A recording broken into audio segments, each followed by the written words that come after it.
veče, poštovani gledaoci. Dobrodošli u još jedno izdanje emisije Dobroveče Srbijo. Prijatelj naše emisije je Herba Fast koncept, novi koncept života. Moja večerašnja gošća je rođena u Rijeci. Tamo je naravno neko vreme i živela. Potom je život doveo u Novi Sad, pa odveo za Ameriku u New York, pa je vratio za Beograd, pa se konačno skrasila u mom rodnom gradu, Novom Sadu. Ona je inače diplomirani građevinac, završila je građevinski fakultet, iako je celog života želela da upiše psihologiju, i ono što je sasvim sigurno i u čemu se svi rock, pop kritičari slažu je da je zapravo njena pojava bila preteča jedne vrste elektronske muzike kod nas, sigurno je jedna od najpopularnijih grupa u bivšoj Jugoslaviji, a ona je važila za seks simbol cele naše bivše velike zemlje, Marina Perazić. Pa ovako dugačku najavu stvarno nisam nikom dala. Dobro mi došla. Hvala, još bolje te našla. Nisam ništa pogrešila, otprilike sam rekla ono najgrublje.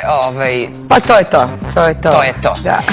Kada sam rekla odrasla si u Rijeci i tu se zapravo Davor Tolja, jel tako? I ti ste, Denis je bila prva grupa na sad već XU prostorima koja je donela neki novi zvuk.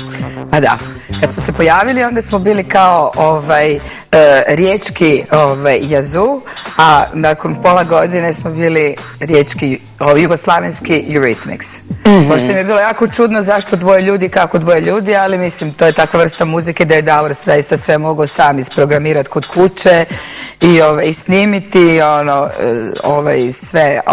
sve instrumente. Ja sam samo došla u studio, otpjevala i to je to. Koliko si imala godina kad si počela? Tad sam imala, malo sam u ovoj koži, ispuštam neke nezgodne zvuke, ali spontanost je kod mene uvijek karakteristična i prisutna.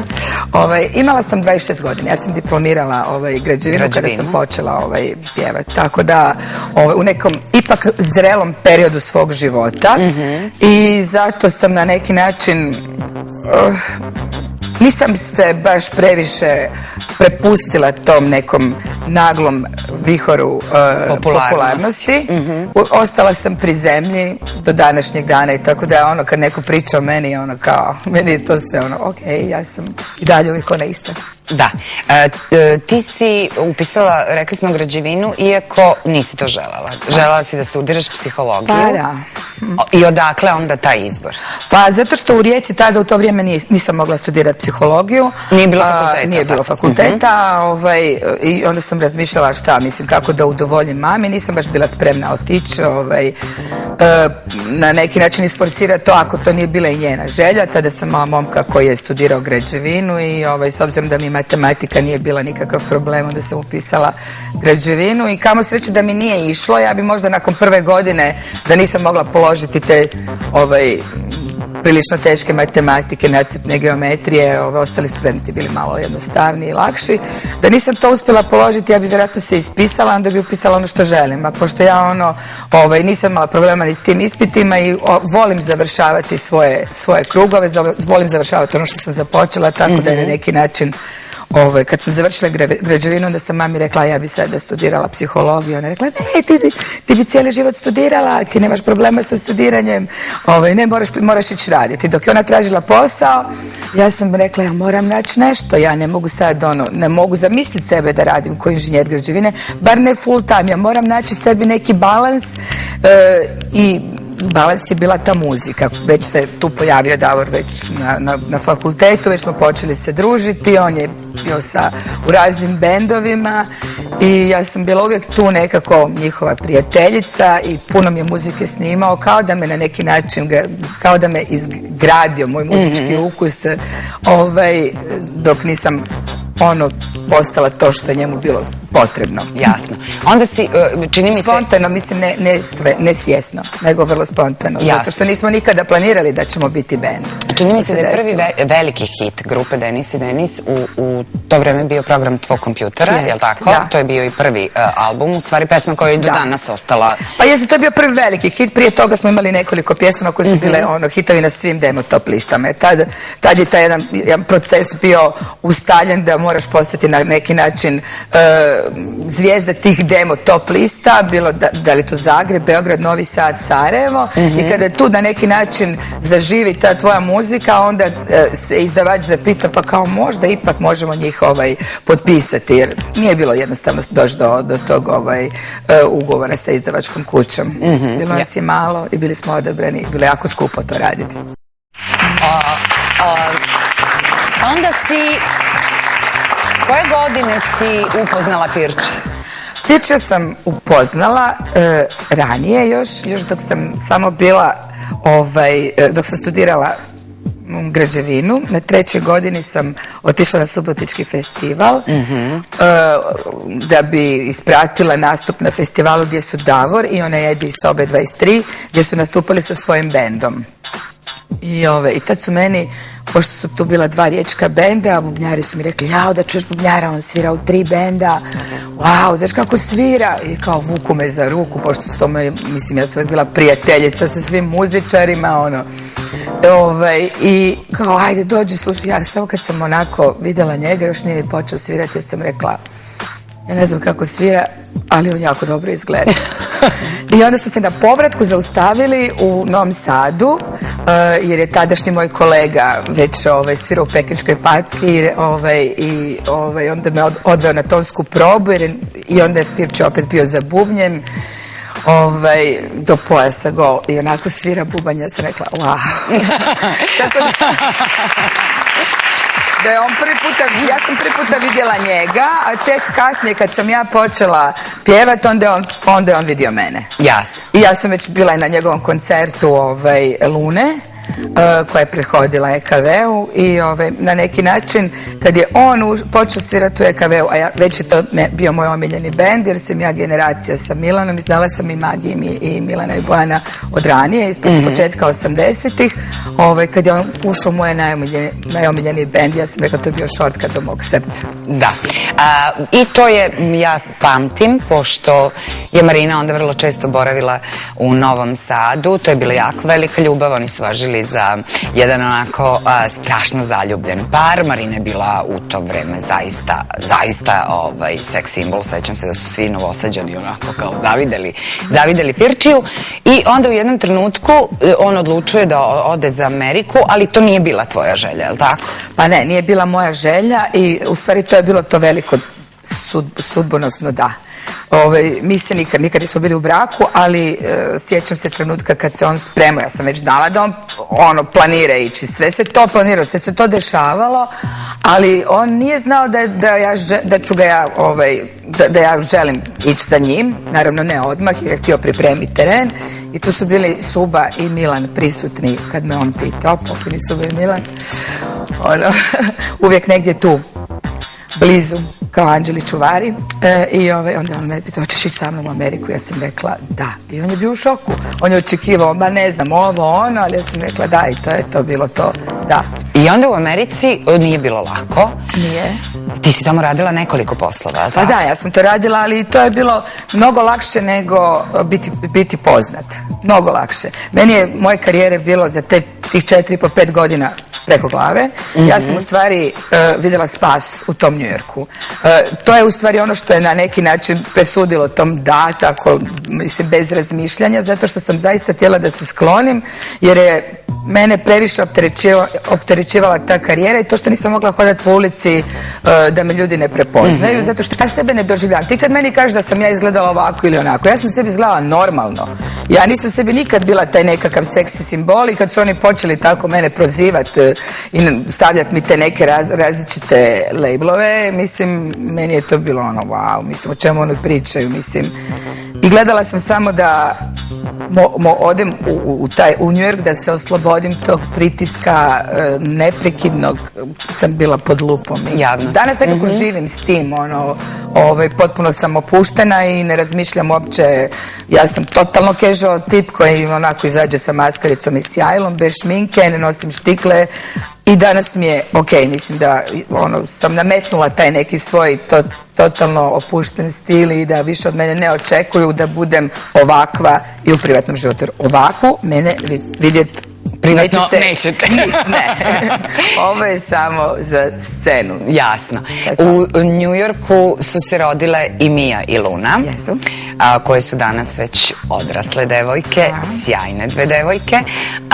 Ja sam radila sa njima, bila sam kod Marine kući, pošto su one u Novom Sadu, doći ćemo i do toga, ali pošto imamo nekoliko izjava, ja predlažem da krenemo odmah sa Mijom. Mija je starija.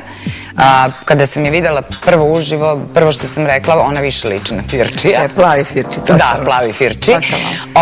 I da mogu vam reći da je divno, mislim, meni bilo kao majci slušati šta dve devojčice koje su vrlo turbulentno sa Marinom živele, danas pričaju o njoj, pa da ih čujemo.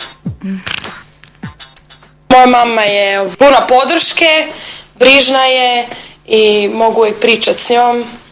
Nekad mi je najlakše čak pričati s njom nego s nekim prijateljicama, jer znam da uvijek ima moj najbolji interes u vidu. Uvijek smo imali taj neki poluprijateljski odnos, polu mama, ćerka. Jedinstvena je, tako da s njom nikad ne može biti dosadno. Ona mene podržava u čemu god ja odlučim da želim u životu i nikad ne sumnja.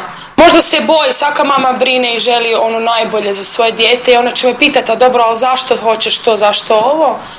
Ali ako ja njoj objasnim, ako ona stvarno vidi da sam ja čvrsto sa nogama na zemlji, da će me onda podržati 100% u tome. Kad mi izađemo napolju, pa kada eto neko kao dođe njoj priča, vi ste Marina Perazić, možemo da se slikamo, ali nije, ona uvijek i dalje moja mama. Trenutno mi jako prija da sam u Novom Sadu.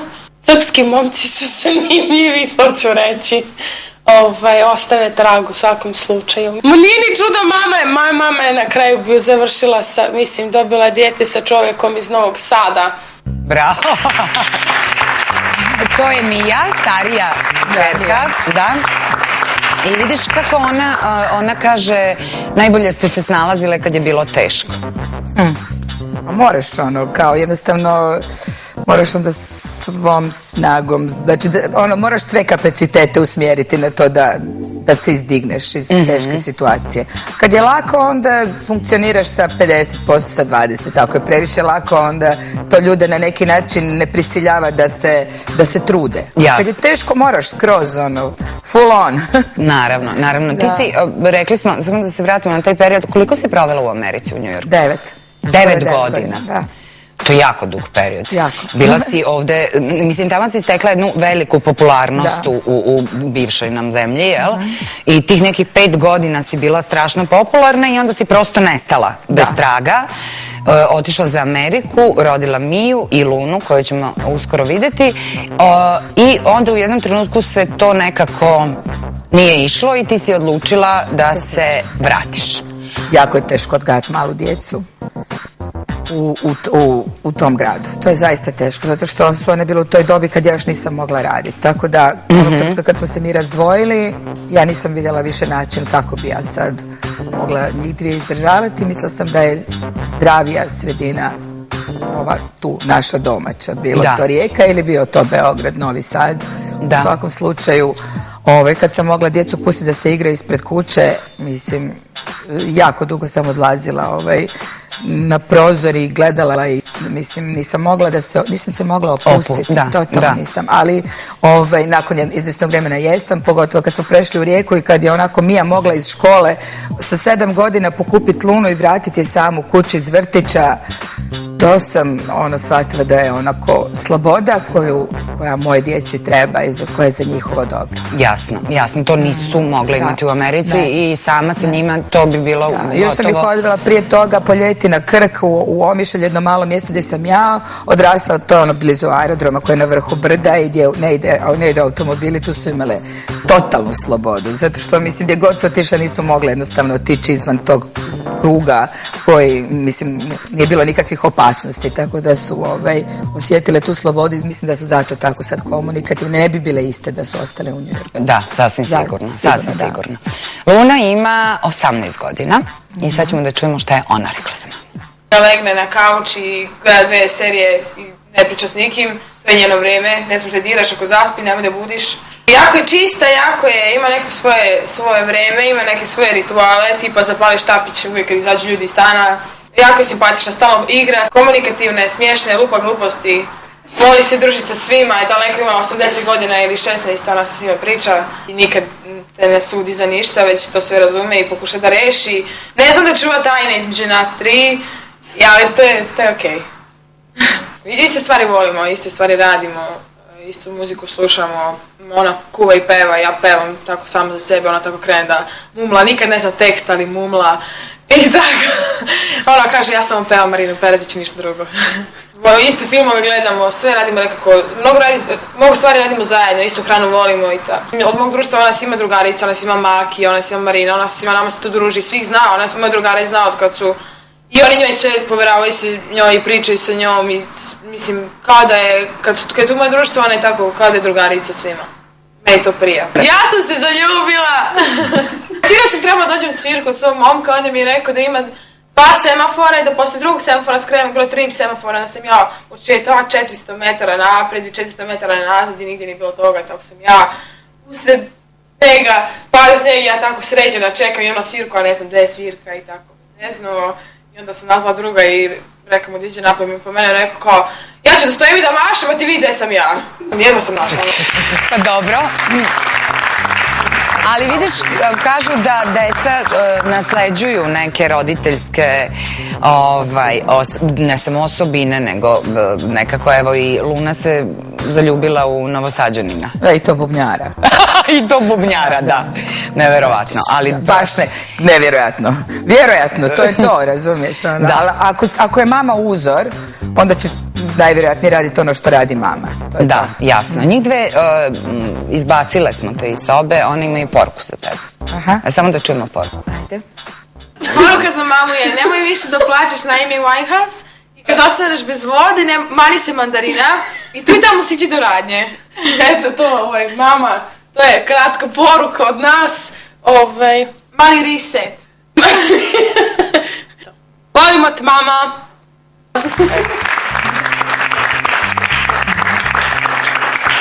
Nemoj mi se sad rasplakati. Pa divno. Da. Pa to je bilo to, plaćem kad svaki puta utorak puste Amy Winehouse kad ja idem u kupovinu i onda plaćeš. U Mercator i onda plaćem i onda je Lunu bilo sram. Mama plaće na Amy Winehouse. Plaćem. Čekaj, a ovo za mandarine, to je priča da... A to je priča da, to sam tad prvi puta čula, da me našla kući kad nije bilo vode, kad je bila nestašica vode i nam je valjda nestalo vode i meni se nije dalo šta ću sad u radnju, ja sam jela te mandarine, onda je rekla da je bila hrpa, da sam pojela 30 mandarina, što je vjerojatno, zato što meni 5 minimum do 10 svake večeri, vidjela si koliko imamo voća razno, tako da vrlo vjerojatno da ih je bilo 30. Da, ali dobro, nekad siđi. Ja sam shvatila da se ne gojim u stvari od kolačića, nego da se gojim od mandarina. Dobro. Tako da možeš i da pojedeš sve kolačiće, nema veze. Da, nema veze. Kad ste došli iz Njujorka, otišla si za Beograd? Ili si prvo si otišla u Rijeku? Mjesec i pol dana smo bile u Rijeci, shvatila sam da je meni Rijeka onako premala, klaustrofobična i željela sam vidjeti ljude koji su mi se javljali svih tih 9 godina s kojima sam bila u kontaktu i jednostavno ja sam imala drugačije viđenje rata, zato što sasvim drugačije to doživiš kada si u Americi i kad vidiš da su neke stvari neizbježne, da to nije zavisilo od ljudi koji žive ovdje, nego da je sve to već unaprijed smišljeno, samo što su neki ljudi bili izmanipulirani, pa onda i danas vjeruju u da, ne znam, znači jednostavno to je bilo neizbježno. Naravno. I to je moje viđenje bilo toga, a narod nije bio kriv ni jedan narod. Jasno. Možda neki pojedinci koji su nas prodali, ali narod ne. Da, jasno. Onda si otišla za Beograd i zapravo tu si započela solo A tu sam imala veliku sreću karijeru. I ja se ponovo moram zahvaliti Željku i Milici, zato što su oni, čim sam došla, uložili sasvim jedan spontani slučaj u jednoj opuštenoj noćnoj šetnji, jer je i tad bilo lakše šetati noću da budeš nezamijećen. Vraćali smo se Sergej Trifunović, koji mogu zahvaliti, jer je on meni puno pomogao da uđem u taj nekakav, ponovo da se vratim u život. Među ljude. Da. Vodio me svaku večer u pozorište. Svaki puta kada mi je Luna legle, mislim, mi smo išli po raznim pozorištima i po nekoliko puta sam gledala iste predstave i to je meni bio povratak u život. Meni je to bilo jako potrebno i tako smo u jednoj noćnoj šetnji sreli na trgu kod konja, sreli Milicu i Željka i Željka, prvi trenutak nisam prepoznala, mislim, vidim da mi je čovjek poznat. Željko mi je bio poznat, ali nisam znala, jer su mi rekli ovo je vlasnik Pinka. Ja govorim, ja ne znam vlasnika Pinka, ali on mi je poznat. I kad se Sergej maknuo, kaže, ja sam Željko. Kaže, iz Oktobra. Kaže, pa šta mi nisi rekao? Znači, tako da je on u stvari vidio, mislim, nekakvu, kad se raspitao šta ja radim, šta ja želim, kakvi su mi planovi, rekla sam da imam par pjesama. I on mi je ponudio taj record deal. Ja sam bila prvi potpisnik City Recordsa. I ja se i dalje time ponosim, mislim da imam preljepi album i nadam se da će ga ponovo štampati, evo možda ovo jedan pravi trenutak, jer ima ljudi koji zaista vole taj album, ima ljudi koji mi traže da im pošaljem, ali mislim da još uvijek postoje oni koji vole da imaju taj CD sa svim onim predivnim fotografijama Aleksandra Kujučeva. Mislim da je jedan divan primjerak kao predmeti kako bi i to za trebalo. muzičke sladokusce, totalno vanvremenski je i ponosim se tim svojim projektom i zahvalna sam im i dalje. Da. Ja znam da ti imaš puno prijatelja, imaš puno prijateljica, žene te posebno vole, što je onako vrlo retko, to su baš iskrena prijateljstva. Jedna od njih je Sandra, koja te zna već dugo godina, inače moja koleginica, novinar. Pa da čujemo šta ona kaže. Spada u one prijatelje koji će biti uz tebe u onim najvažnijim životnim trenucima. Ako je voliš dovoljno, onda ti nije važno to što ona nekad priča 200 na sat. Muškarci i dan danas imaju frku kad treba da priđu. A prilaze joj uglavnom mlađi muškarci. Koliko je meni poznato, Marina je zaljubljena već duže vreme i ta ljubav je uzvraćena. Kada Marina Perezić nije raspoložena, onda to nije baš fino biti u blizini. Kada se sa Marinom ode u neki provod na sat, dva, to obično se pretvori u celonoćni provod. Imala je momente u kojima bi jednostavno proglasila neki komad garderobe za prosto nesrećan. U jednom periodu Marina je, što se tiče fizičkog izgleda, to svi znamo, imala velike probleme sa težinom. Mislim da i dan danas voli da pojede onako fino, ali danas, s obzirom da se bavi zumbom, se to ne vidi kao što se videlo pre nekoliko godina. Kuva fenomenalnu maneštru sa svim i svačim. Učešće na farmi, što se Marine tiče, bila nezaobilazna stanica u njenom životu. Mija i Luna se često zezaju kad novinari krenu da im postavljaju ta pitanja, a Mija i Luna onda kažu, naši roditelji su farmeri. Mislim da je najteži trenutak u njenom životu bio kada je morala iz Njujorka da se vrati sa 2 male dece. Bila je osporavana, napadana. Marinice, molim te, obavezno na koncertu u Beogradu, ja bih želela da otpevaš Ista kao more i ako može, čuvaj se, a ako ne može, ništa, onda eto.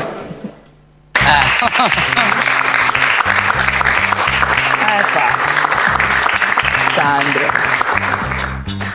Da, za Sandru te veže baš dugogodišnja Sandra me prijatelja. baš dobro zna. Sandra je novinarka koja je igrom slučaja Postala tvoja prijateljica. postala moja prijateljica. Smatram da je fenomenalan novinar. Ja se jako njoj profesionalno divim i smatram da je film o EKV-u koji je radila sa Dušanom Vesićem i isto tako svih 40 rokovnika, da je to remek djelo. Da je to, mislim, takav respekt prema svim umjetnicima i ono, kad s njom priča bilo ko, osjeća se ono ispoštovano i jako dobro zna opus svih nas prije nego što nam priđe i priča sa nama. Tako da iz tog razloga sam nekog koji ima nešto iza sebe. Volim da o meni pričaju ljudi koji imaju šta da, mislim... Koji te poznaju i prosto imaju šta da kažu. Imaju šta da kažu, da, mislim, sami za sebe su nešto učinili i ne osjećaju se onda ugroženim zbog toga što sam možda ja nešto napravila. Često puta je to problem. Mislim, da te dobro poznaje, govori i ovo što je rekla, da ti je zapravo najteži i najstresniji trenutak bio kada si se vraćala iz Njujorka sa Mijom i Lunom. Jeste. Da li je istina da si ti zapravo svoje rođene kćerke kidnapovala? Jeste. Jeste, bukvalno je tako. Ja sam ih kidnapirala zato što smo tada Firči i ja bili u fazi kada smo prestali živjeti zajedno i kada je on tražio da mi američki sud da zabranu napuštanja zemlje, ali tad sam imala neko ročište u Rijeci i onda mi je to bio posljednje, treći ročište na koji sam se morala pojaviti. Ja sam kidnapirala djecu, dan danas još taj stan nisam dobila i nadam se da će mi ga Bog jednog dana. I mislim, možda sam i zato danas tako nervozna, zato što još uvijek to nije riješena priča, a mislim nekako želim da živim kao sav normalan svijet. Jesam ja jaka, jesam ja borac, ali onako malo mi je bed, razumiješ, svi znaju moje ime, svi znaju šta ja radim, svi pjevaju moje pjesme, a ja nemam ništa. Baš jako, onako, inače Marina živi kao podstanar. Da, koliko god ja nisam osoba koja je materijalna, znači i od te materijalne baze, sigurnosti, ne zavisi moje samopouzdanje, jer ja znam ko sam i to želim da u stvari bude poruka koju ću sad poslati svim ljudima, a najviše ženama. Znači, ni muškarac, ni materijalno nisu ono što vas čini što jesu. Znači, nađi sebe u sebi i shvati koliko vrijediš i to je ono što te čini vrijednim. Mislim, ali moraš prvo da znaš stvarno sam sa sobom da to raščistiš. Samopouzdanje najviše u stvari ti mogu doprinijeti tome tvoji roditelji. Moji roditelji, ja sam im zahvalna što su mi u svakom pogledu su me podržavali. Iako me možda nisu mogli ni isprati dovoljno, ali su oni bili podrška. Ja sam jurila naprijed. Ta mala, ovo, i onda su oni, eto, pa ajmo je tu, ajmo je ta, mislim, sve su mi omogućili. Ali su uvijek vjerovali u mene. Uvijek su bili uz mene. Tako da, to je još jedna poruka. Znači, roditelji i svoje djeci, mislim, pružite podršku. Nemojte svoje projekcije, onog što vi niste ostvarili, očekivati da to ostvari umjesto vas vaša djeca. Pustite da budu ono što jesu. Naravno. To je to.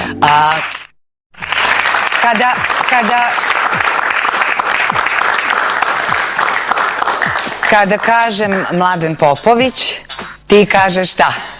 Kad ja kažem Mladen Popović, kažem glavni urednik Hita mjeseca, na čelu, znači čovjek na čelu ekipe koja je od nas, od Denis and Denis, preko noći napravila zvijezde. Čovjek koji je napisao tekst za Jurok misiju, u stvari okupio sve te ljude, znači i Dragana Ilića u stvari nagovorio da napiše pjesmu, on tekst i sve to, znači taj jugoslavenski Band Aid, to je Mladen Popović.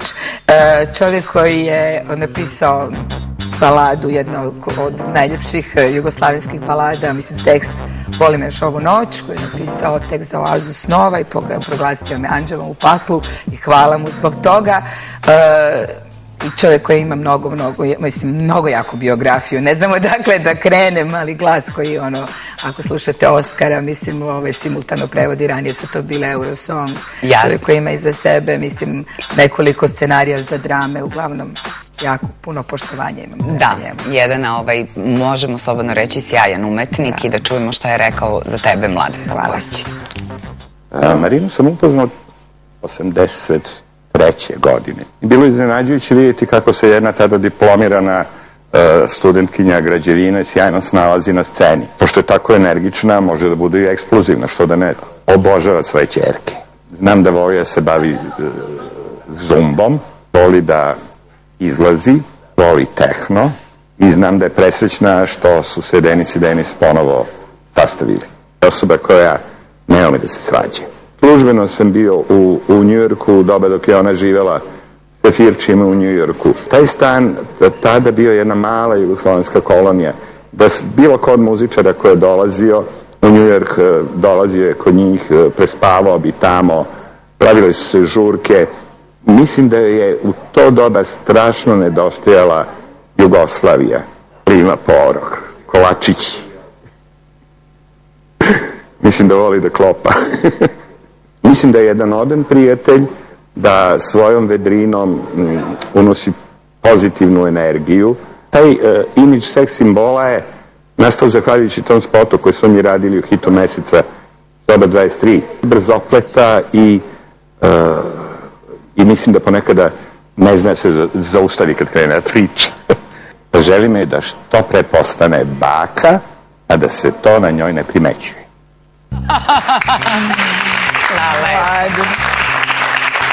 Lepo. Još nije vrijeme da budem baka. On njega ispunilo, ja sam sretna što je on djed, ali Jovana je starija. Jovana je djevojčica koju sam držala u rukama na Jurok misiji, ona je sad mama i on imaju predivnog sina, znači unuka i Mladena to jako ispunjava, ali moji su još mlade, imaju vremena. Imaju vremena, da, ne moraju žuriti. On je sad rekao zapravo ono što bismo mi trebali da kažemo jer nam se i bliži kraj, a to je kako je, evo ja ću te pitati ovako, kako je došlo do toga da ti se Davor Tolja posle toliko godina javi i da Denis i Denis se ponovo sastao?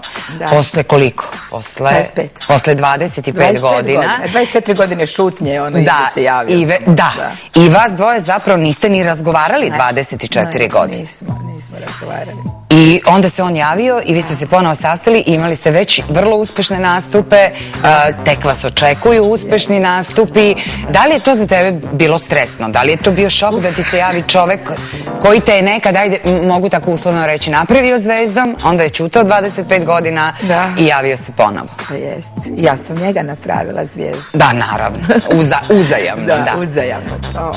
Što se tiče Davora, mislim da je Davor stvarno prošao isto tako kroz jedan vrlo turbulentan period u svom životu. Ja njemu ništa ne zamjeram.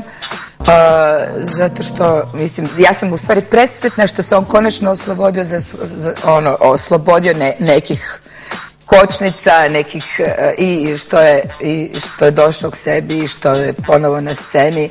Jer mislim kao da je, imam osjećaj kao da je, mislim, bio zatočen, kao da je robijao. I jako mi je sad prijatno družiti se s njim. I ne znam, to je jako spontano, znači jako sam se bojala, znači mi smo komunicirali više od 9 mjeseci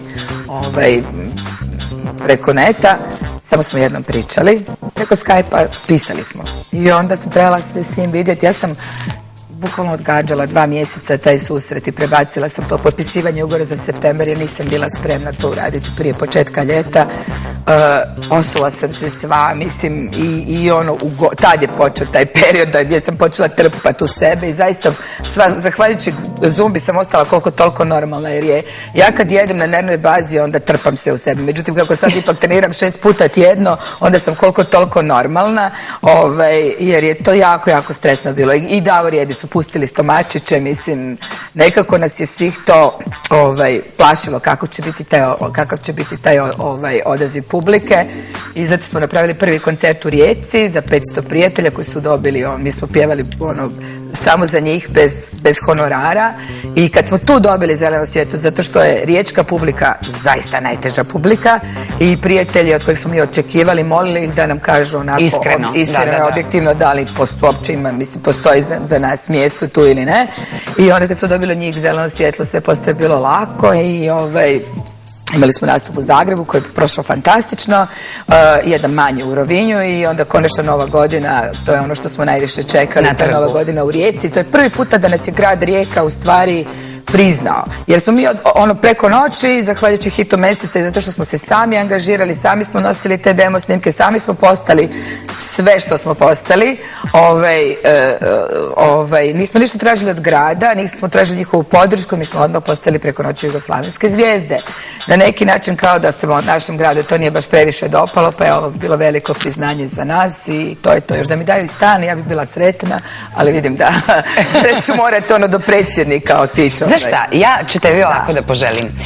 Da ti imaš toliko sad nastupa sa ovim obnovljenom grupom Denis i Denis, da ti sebi recimo za 2 godine i svojim devojčicama kupiš stan.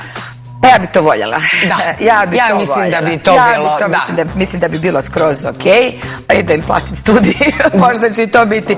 Ali, mislim, ja nisam materijalni tip, prvo moram sebi to staviti u glavu, da trebam toliko puno pare da privučem, jer stalno nekako guram te pare od sebe kao da to nešto što ne valja, ali mislim da bi to bilo skroz okej, ali ono što ja najviše nekako želim je da one, kao njih stavim na pravi put, da one završe fakultete i nešto što vole, nešto što stvarno žele, što će početi s guštom raditi, a ne ovako kao ja, da cijeli život ostanem isfrustrirana jer sam htjela studirati psihologiju i da još uvijek tražim svoj put i da ću biti, mislim, smirit ću se samo ako jednog dana stvarno postanem terapeut.